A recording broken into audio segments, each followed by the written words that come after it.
사무엘상 26장 8절로 25절까지 말씀입니다. 아비새가 다윗에게 이르되 하나님이 오늘 당신의 원수를 당신의 손에 넘기셨나이다. 그러므로 청하노니 내가 창으로 그를 찔러서 단번에 땅에 꽂게 하소서. 내가 그를 2번 찌를 것이 없으리이다 하니 다윗이 아비새에게 이르되 죽이지 말라. 누구든지 손을 들어 여호와의 기름 부음 받은 자를 치면 죄가 없겠느냐 하고 다윗이 또 이르되 여호와께서 살아계심을 두고 맹세하노니 여호와께서 그를 치시리니 혹은 죽을 날이 이르거나 또는 전장에 나가서 망하리라. 내가 손을 들어 여호와의 기름 부음 받은 자를 치는 것은 여호와께서 금하시나니 너는 그의 머리 곁에 있는 창과 물병만 가지고 가라 하고 다윗이 사울의 머리 곁에서 창과 물병을 가지고 떠나가되 아무도 보거나 눈치채지 못하고 깨어있는 사람이 없었으니 이는 여호와께서 그들을 깊이 잠들게 하셨으므로 그들이 다 잠들어 있었기 때문이었더라. 18절부터입니다. 또 이르되 내 주는 어찌하여 주의 종을 쫓으시나이까? 내가 무엇을 하였으며 내 손에 무슨 악이 있나이까? 원하건대 내 주 왕은 이제 종의 말을 들으소서. 만일 왕을 충동시켜 나를 해하려 하는 이가 여호와시면 여호와께서는 재물을 받으시기를 원하나이다마는 만일 사람들이면 그들이 여호와 앞에 저주를 받으리니 이는 그들이 이르기를 너는 가서 다른 신들을 섬기라 하고 오늘 나를 쫓아내어 여호와의 기업에 참여하지 못하게 함이니이다. 그런즉 청하건대 여호와 앞에서 먼 이곳에서 이제 나의 피가 땅에 흐르지 말게 하옵소서.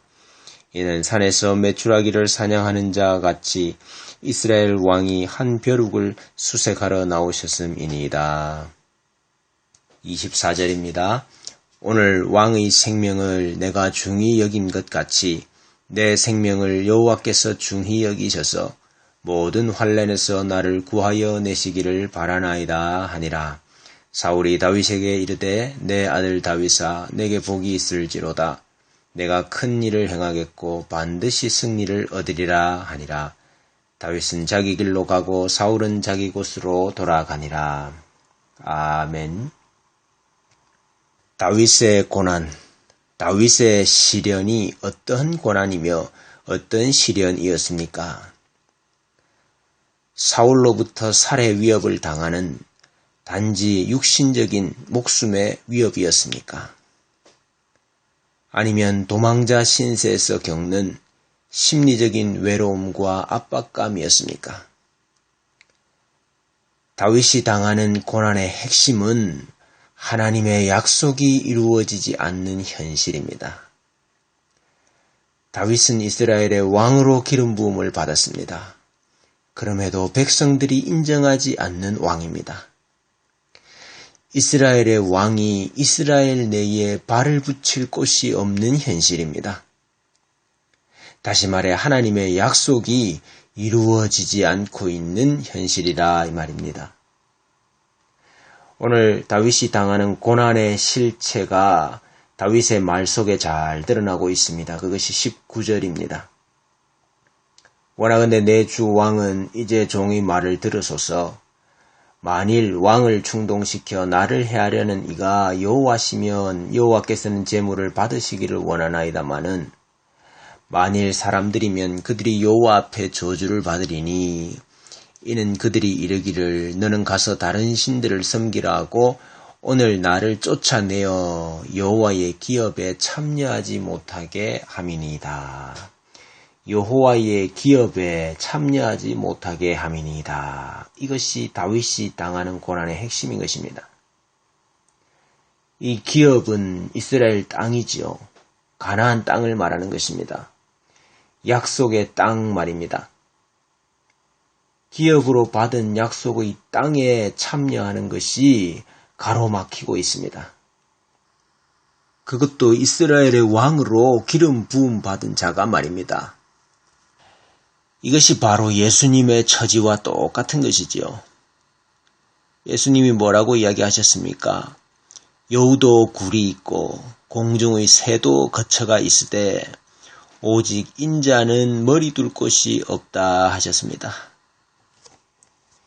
지금 다윗의 처지가 딱 그렇습니다. 이 말은 의식주 중에 주 문제가 해결이 안 됐다 하는 뜻이 아니고 이스라엘의 왕이 이스라엘 내에 발붙일 곳이 없다는 것입니다. 약속의 기업을 빼앗기고 있다 이것입니다. 그러므로 하나님의 약속이 이루어지지 않고 있다 하는 의미입니다. 에서는 익숙한 사냥꾼인고로 들 사람이 되고 야곱은 조용한 사람이었으므로 장막에 거주하니 그랬습니다. 에서는 들에 거주하는 사람이었고 야곱은 장막에 거주하는 사람이었습니다. 장막에 거한다는 의미가 뭡니까? 그것이 약속의 기업입니다. 약속의 기업을 붙잡고 있던 야곱은 장막에서 내어 쫓겨서 도망가는 신세가 되었지요. 요셉이 많은 형들이 있었지만 사실상 장자로 택함을 받았습니다. 그 사건이 바로 요셉의 꿈입니다. 그런데 그 요셉이 인신매매를 당해서 이스라엘 땅에서 내어 쫓기고 애굽으로 내려가야 했지 않습니까? 이스라엘의 선지자로 기름 부음을 받은 이 선지자들이 이방 땅으로 내어 몰리는 장면들이 있죠. 엘리야가 이스라엘의 선지자인데 시돈 땅에 있는 사렙다 과부에게로 보냄을 받지 않습니까? 이 모든 것들이 다 연결되는 것입니다. 이 모든 것이 보여주는 바가 무엇이냐? 하나님의 약속이 반드시 고난을 통과해야만 이루어진다 하는 것입니다. 하나님께서 약속하셨기 때문에 하나님께서 이루실 것입니다. 그러나 반드시 고난을 통과하도록 하나님이 만드시는 것입니다. 아브라함도 그랬고 이삭도 그랬고 야곱도 그랬고 요셉도 그랬고 다윗도 그랬고 예수님도 그랬고 우리도 그렇습니다.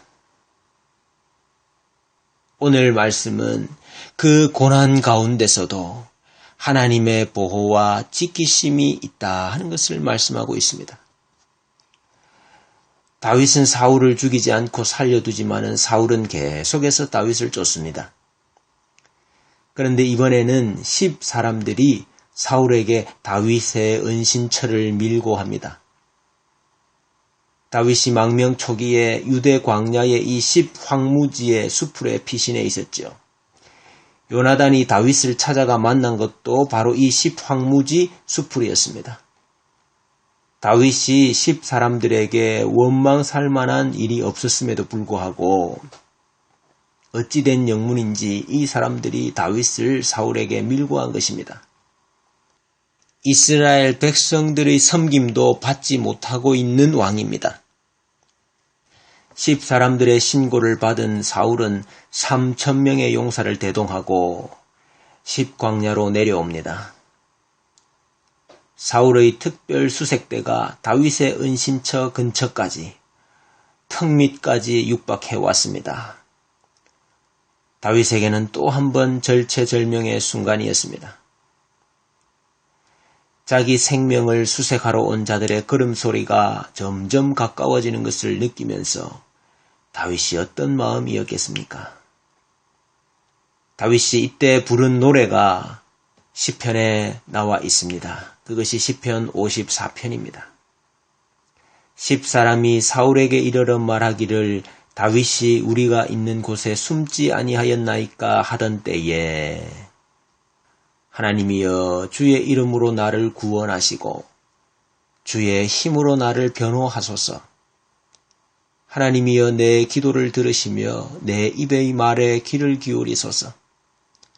낯선 자들이 일어나 나를 치고 포악한 자들이 나의 생명을 수색하며 하나님을 자기 앞에 두지 아니하였음이니이다. 하나님은 나를 돕는 이시며 주께서는 내 생명을 붙들어 주시는 이시니이다. 주께서는 내 원수에게 악으로 갚으시리니 주의 성실하심으로 그들을 멸하소서.